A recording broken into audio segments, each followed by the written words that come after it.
The Selfish Path to Romance. Download Chapter 1 for free at drkenner.com and at amazon.com. We can't go around measuring our goodness by what we don't do, by what we deny ourselves, what we resist, and who we exclude. I think we've got to measure goodness by what we embrace, what we create, and who we include. And that's from the movie Chocolat. And if you haven't seen it, go out and rent the movie. It's wonderful. It's inspiring. Goodness is not self-denial. Give up, give up, give up. You know, you go to church or temple or your mosque and you're supposed to give up, give up, give up.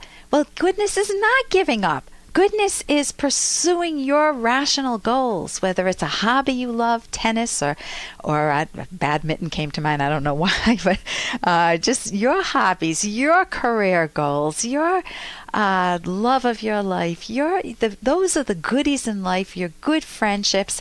That's what goodness is. You're making yourself into a lovable person with a healthy character, with honesty and integrity.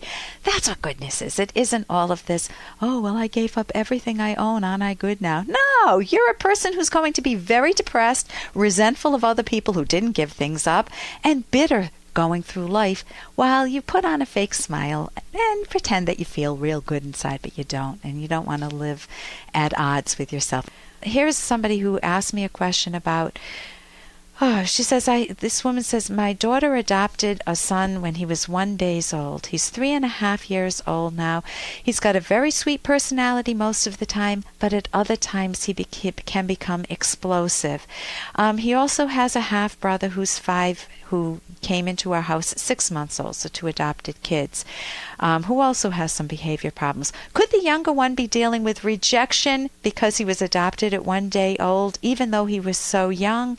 What's the best course of action to take? My daughter, the mom, is strong on love and discipline and consistency.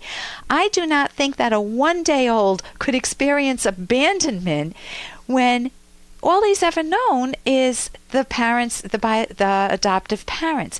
Unless your daughter is saying, well, you're not my real child, and you're lucky that I adopted you. Well, then if she's creating that problem, that unearned guilt in him, then she's the problem. She needs therapy. She needs better parenting skills. So another possibility is your daughter can be strong on love, but when you throw in the words discipline and consistency, I wouldn't want her as a mom. I don't mind the consistency, but discipline comes across as heavy-handed.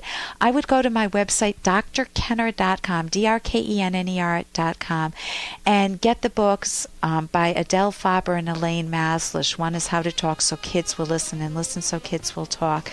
It could also be the case that your daughter adopted children thinking it would be wonderful, pie in the sky, and it ended up being a lot more work than she wants.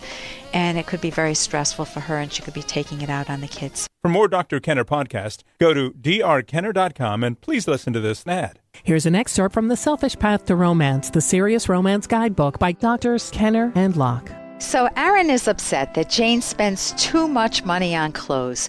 To avoid a huge conflict, he might express himself immediately without attacking Jane's character. Instead of Aaron contemptuously fuming to her, "You're reckless with money, you make me furious," which attacks Jane's character and invites a counterattack from her, "You're even more reckless." Aaron can say, "I'm very upset. We both agreed on a fair budget and we need that money for the rent this month." It's a skill to express your anger openly and assertively. Your body language and tone of voice need to be consistent with your assertive language. With practice, you can communicate your anger accurately without subtly attacking your partner's character. You can download Chapter 1 for free by going to drkenner.com, and you can buy the book at amazon.com.